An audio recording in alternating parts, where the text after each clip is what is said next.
বিসমিল্লাহির রহমানির রহিম। সবাইকে স্বাগত জানাচ্ছি শাহিন আইটির পক্ষ থেকে। আমাদের এই প্রতিষ্ঠানের যে ইউটিউব চ্যানেল রয়েছে, এই চ্যানেলের মূল উদ্দেশ্য হচ্ছে আমরা এই চ্যানেলের মাধ্যমে ফ্রিতে আমরা কম্পিউটার রিলেটেড বিভিন্ন ক্লাসগুলো আমরা আপলোড করে থাকি।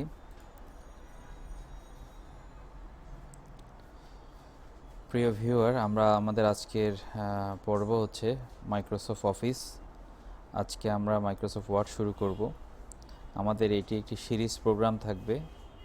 এই প্রোগ্রামের মাধ্যমে আমরা বিশেষ করে যারা ট্রেনিং সেন্টার অথবা কোনো প্রতিষ্ঠানে গিয়ে কম্পিউটার ট্রেনিং করার সুযোগ থাকে না, যারা আমরা অফিস আদালতে বিভিন্ন সময় ব্যস্ত থাকি, বাসায় কম্পিউটার থাকলে নিজে আমরা কিছু ইউটিউব টিউটোরিয়াল, কিছু অনলাইন ক্লাসের সহযোগিতা নিয়ে কেউ যদি কম্পিউটার শিখতে চায়, তাহলে আমি মনে করি এই কোর্সটি বা এই ভিডিওটি তাদের জন্য খুবই কাজে আসবে।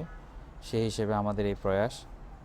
তো আপনারা যদি আমার ক্লাস বুঝতে কোনো অসুবিধা হয়, সেই ক্ষেত্রে আপনারা কমেন্টসে জানাবেন। আমরা চেষ্টা করব আপনাদের প্রবলেমগুলো সলভ করার জন্য। তো আমরা আজকে মাইক্রোসফট ওয়ার্ড শুরু করব। মাইক্রোসফট ওয়ার্ড শুরু থেকে আমরা চেষ্টা করব যে একজন কম্পিউটার যিনি কখনো কম্পিউটার ইউজ করেননি এমন ব্যক্তিরা আমার এই টিউটোরিয়াল দেখে অনায়াসে উনি বাসায় বসে আমাদের যে অফিস প্রোগ্রামটি রয়েছে, যে অফিস প্রোগ্রামের যে কোনো কাজ উনি বাসায় বসে করতে পারবেন। আসুন আমরা স্ক্রিন ফলো করি, আমরা শুরু করি। যে মাইক্রোসফট ওয়ার্ডের যখন আপনি মাইক্রোসফট ওয়ার্ডটি যে কোনোভাবেই আপনি কয়েকটি উপায়ে খুলতে পারবেন। সেটা হচ্ছে স্টার্ট বাটন থেকে মাইক্রোসফট অফিস এটি ক্লিক করলে এখানে আপনি মাইক্রোসফট ওয়ার্ড এটিতে ক্লিক করলে মাইক্রোসফট ওয়ার্ড ওপেন হবে। অন্য একটি উপায় হচ্ছে আপনি স্ক্রিনের রাইট বাটন ক্লিক করে নিউ থেকে আপনি মাইক্রোসফট ওয়ার্ড ডকুমেন্ট এটি ক্লিক করলেও আপনি মাইক্রোসফট ওয়ার্ডে যেতে পারবেন। তাহলে আমরা স্টার্ট বাটন থেকে মাইক্রোসফট অফিস, যদিও আমার এখানে আপার ভার্সন আছে, আপার ভার্সনটি ডেস্কটপ থেকে যদি নেই তাহলে আপার ভার্সনটি অন হবে। আমরা এখান থেকে মাইক্রোসফট অফিস 7টি আগে দেখি, যেহেতু এটি বেস সফটওয়্যার। এটি জানলে আমরা আপডেট ভার্সনগুলো ইউজ করতে আমাদের জন্য একদম ইজি হয়ে যাবে। সেই জন্য আমরা মাইক্রোসফট ওয়ার্ড 7কে আমরা বেস হিসাবে ধরে আমরা নিজেরা চেষ্টা করব। নিজেরা বাসায় চেষ্টা করলে আপডেট ভার্সনগুলোর সাথে আমরা নিজেরা যে কোনোভাবে আমরা সেটির সাথে ইউজড হয়ে যেতে পারবো। তো আমরা শুরু করি যে মাইক্রোসফট ওয়ার্ড যদি আপনি স্ক্রিনটি যদি আপনি অন করেন কম্পিউটারে, সেক্ষেত্রে আপনি শুরুতে কর্নারে একটি বাটন দেখতে পাবেন, সেটা হচ্ছে অফিস বাটন। এই অফিস বাটনে ক্লিক করলে আপনি এই বাটনটি থেকে যে কোনো একটি নিউ ব্ল্যাঙ্ক ডকুমেন্ট আপনি নিতে পারবেন। ওপেন, আপনার পূর্বে কোনো ডকুমেন্ট খোলা ছিল এরকম কোনো ডকুমেন্ট যদি আপনি অন করতে চান, সেক্ষেত্রে ওপেন এটিতে ক্লিক করলে আপনি পূর্বের কোনো ডকুমেন্ট আপনি খুলতে পারবেন। সেভ, আপনি যে ডকুমেন্টটিতে কাজ করছেন সেটি সেভ করার জন্য অফিস বাটন থেকে এই সেভে ক্লিক করলে সেভ হয়ে যাবে। সেভ এস, আপনি এই ডকুমেন্ট 1 নামে, আমি যখন ডকুমেন্টটি খুলেছি ডকুমেন্ট 1 নামে আছে। আমি চাচ্ছি যে এই ডকুমেন্টটি আমি একটু এলোমেলোভাবে টাইপ করলাম, এই ডকুমেন্ট নাম দিয়ে আমার নিজের নামে সেভ করব। সেক্ষেত্রে সেভ এসে যখন ক্লিক করবেন, সেক্ষেত্রে আপনার কাছে নাম চাইবে। আমি যদি MDOMARFARUQ দিয়ে আমি এটি যদি সেভ করি, আমার পাথ সিলেক্ট করে দিতে হবে। আমি এটা বাই ডিফল্ট এটি ডকুমেন্টে গিয়ে সেভ হবে। আমি যদি সেটি কোনো ড্রাইভে রাখতে চাই অথবা ডেস্কটপে নিয়ে যেতে চাই, তাহলে সেক্ষেত্রে আমি লোকেশনটি আমাকে সিলেক্ট করে দিতে হবে। আমি যদি ডেস্কটপে দিই, সেক্ষেত্রে MD ওমর ফারুক নাম দিয়ে এই ডকুমেন্টটি সেভ হয়ে গেল। যে আপনারা খেয়াল করেছেন যে উপরে এখানে ডকুমেন্ট 1 লেখা ছিল। আমি যখন সেভ এস দিলাম, অফিস বাটন থেকে যখন সেভ এস দিলাম, সে আমার কাছে একটা নাম এই ডকুমেন্টের কি নাম দিতে চাই সেই নামটি সে দেখতে চেয়েছে। সেই বক্সে যখন আমি নাম দিলাম তখন এখান থেকে যখন আমি পাথ সিলেক্ট করে দিলাম, যে লোকেশন সিলেক্ট করে দিলাম, তখন সেই লোকেশনে এক্সাক্ট লোকেশনটিতে আমার ফাইলটি সেভ হয়েছে। তাহলে অফিস বাটনে new, open, save S, print, এটি প্রিন্ট দেওয়ার জন্য প্রিন্টের অপশন। আমি যখন কোনো ডকুমেন্ট কাজ ফরম্যাটিং শেষ করব সেক্ষেত্রে প্রিন্ট দিতে হলে আমাদের এই অপশনটি থেকে। এর পরেরগুলো অবশ্য খুব বেশি একটু গুরুত্বপূর্ণ নয়। এরপর আমরা আজকে হোম মেনুটি দেখব। এখানে অনেকগুলো, এটিকে বলা হয় মেনু বার। এরপরে এই মেনু বারের নিচে যেগুলো আছে সেগুলো হচ্ছে টুল বার। আমি যখন একটি মেনুতে ক্লিক করব তাহলে সেই রিলেটেড টুলগুলো ওপেন হবে। আমি যখন ইনসার্টে ক্লিক করব, ইনসার্ট রিলেটেড যে টুলসগুলো রয়েছে সেই টুলসগুলো আমরা পাবো। এটি আমরা পর্যায়ক্রমে দেখব। আমাদের আজকের পর্বে আমরা হোম বাটনটি নিয়ে আমরা কাজ করব। Home button, home menu, office বাটনের পাশে যে মেনু বারগুলো রয়েছে সেই মেনুর মধ্যে হোম মেনু। হোম মেনুতে দেখেন, আপনারা হোম মেনুতে যখন ক্লিক করবেন যে পেস্ট, কাট, কপি, এই জিনিসগুলো ডিসেবল হয়ে আছে। কেন ডিসেবল হয়ে আছে? আমি যদি এখান থেকে BANGLADSH বাংলাদেশ টাইপ করলাম, দেখেন টাইপ করার পরেও কিন্তু এগুলো কিন্তু এনেবল হয়নি বা অ্যাক্টিভ হয়নি। কখন এগুলো? আমি যখন এখানে সিলেক্ট করব, দেন এটি কপি এবং কাট করার জন্য এটি এনেবল হয়ে গিয়েছে। যখন সিলেক্ট করব তখন যদি আমি কপি করতে চাই তখন এটি পেস্ট করার প্রশ্ন আসছে। সেক্ষেত্রে পেস্ট করার জন্য আমি যখন কোনো একটা জিনিস কপি করব তখন কিন্তু কপি কাট এগুলো এনেবল হয়ে যাবে এবং আমি পেস্ট করতে চাইলে পেস্ট করতে পারবো। ওকে, এরপরে যেটি আছে সেটি হচ্ছে ফরম্যাট পেইন্টার। এটি দেখতে হলে, যেমন আমি যদি বাংলাদেশ, এটিকে যদি আমি ফ্রন্ট কালার চেঞ্জ করে দিই, এটির ফ্রন্ট কালার যদি আমি রেড করে দিই, এটি যদি আমি ফ্রন্ট সাইজ 72 করে দিলাম, তাহলে ফরম্যাট পেইন্টার এটি কি? ফরম্যাট পেইন্টার এই টুলসটি দিয়ে, এটি দেখেন সিম্বলটি দেওয়া আছে একটি ব্রাশের মতো করে, রাইট? তাহলে আমি যদি এই বাংলাদেশ এটিকে যদি সিলেক্ট করে ফরম্যাট পেইন্টারে যদি আমি ক্লিক করি, তাহলে এই যে আমার মাউসের যে কার্সরটি রয়েছে সেই কার্সরের সিম্বলটি কিন্তু একটি ব্রাশের মতো হয়ে গিয়েছে, রাইট?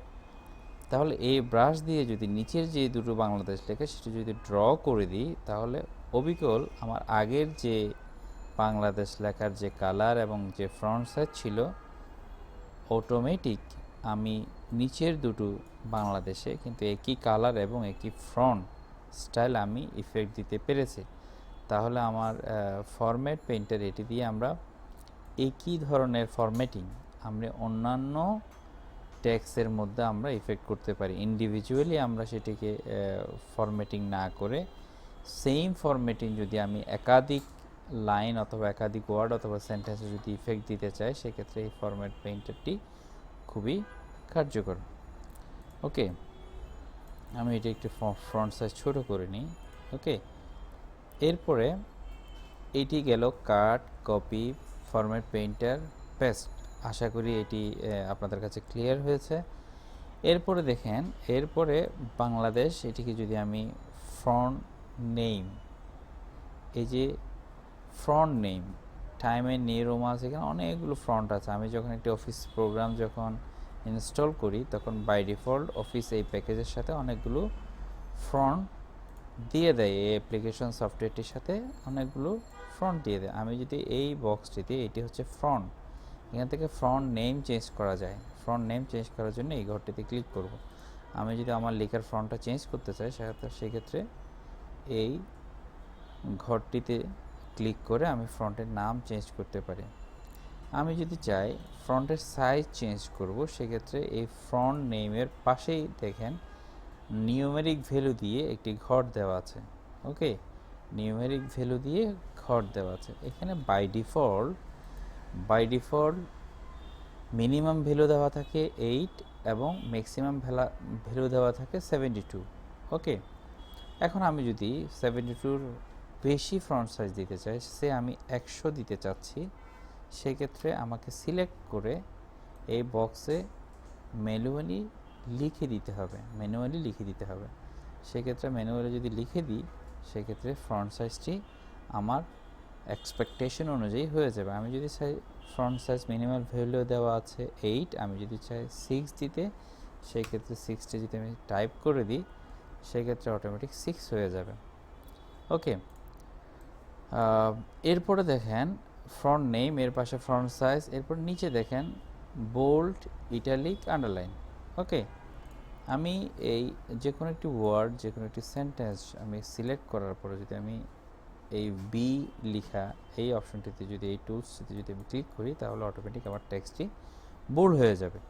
আমি যদি এটিকে এই টুলসটিতে ক্লিক করি তাহলে এটি অটোমেটিক ইটালিক হয়ে যাবে। আমি যদি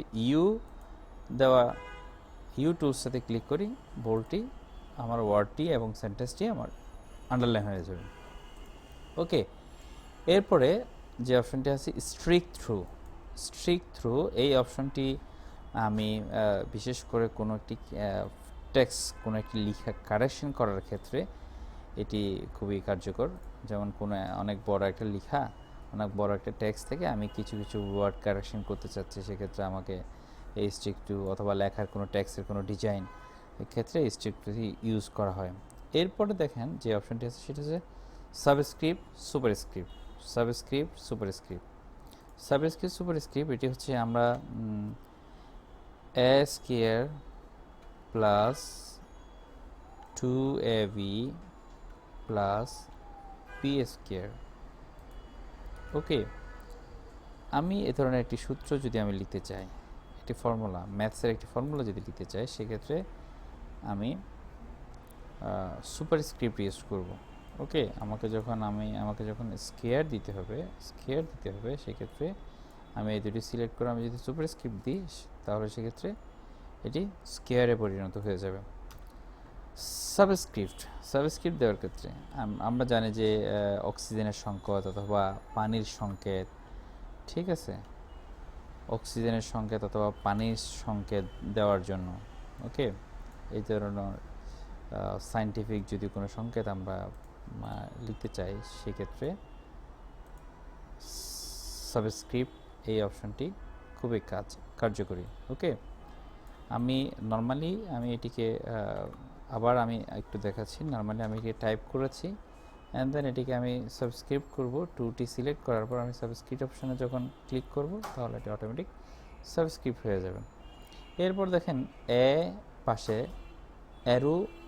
একটা অ্যারো সাইন দেওয়া আছে, একটা ছোট করে একটা দেওয়া আছে এবং সেটির পাশে ডাউন সাইডে একটি অ্যারো সাইন দেওয়া আছে।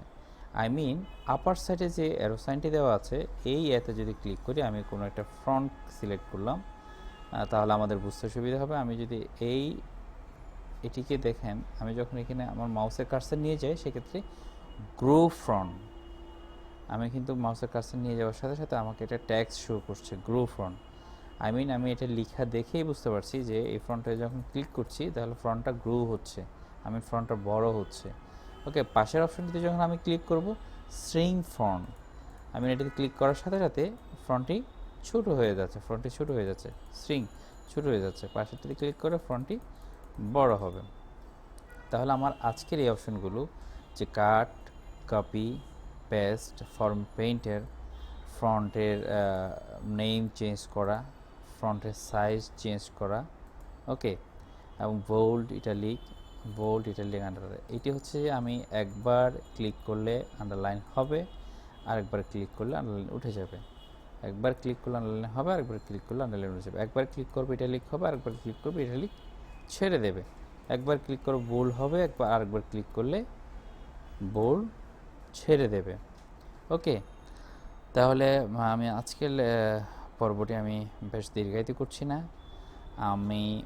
আমার লেকচার, আমার ক্লাসটি যদি কারো বুঝতে অসুবিধা হয় আপনারা কমেন্ট সেকশনে জানাবেন, আমি পরবর্তীতে সেটি আবার রিপিট করব এবং আমি আপনাদেরকে অনুরোধ করব যে আপনারা যারা ফ্রি, এটি একটি ওপেন সোর্স প্ল্যাটফর্ম ইউটিউব, এখান থেকে আপনারা যদি সহযোগিতা নিয়ে এই টিউটোরিয়ালগুলোর হেল্প নিয়ে যদি আমরা বাসায় যদি আপনি কম্পিউটারটা শিখতে চান তাহলে আমাদের এই পর্বগুলো ধারাবাহিকভাবে আপনি ফলো করলে আশা করি আপনি আপনার কর্মক্ষেত্রে, ব্যক্তিগত পর্যায়ে আপনি অনেক এক্সপার্ট, নিজেকে অনেক দক্ষ করে গড়ে তুলতে পারবেন আমি আশা করছি।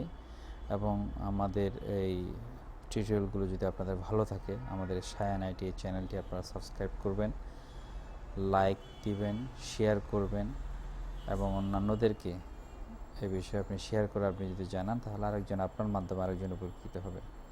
আপনারা আমাদের পাশে থাকেন, আপনাদের উৎসাহ, আপনাদের কমেন্টস, আপনাদের একটা লাইক আমাকে হয়তো অনেক বেশি অনুপ্রাণিত করবে, উৎসাহিত করবে আরও নতুন নতুন টিউটোরিয়ালগুলো দেওয়ার জন্য। তো আজকের পর্ব এখানে শেষ করছি। পরবর্তী পর্ব দেখার জন্য আপনাদেরকে আমি আবার আহ্বান জানাচ্ছি। ধন্যবাদ সবাইকে। আসসালামু আলাইকুম।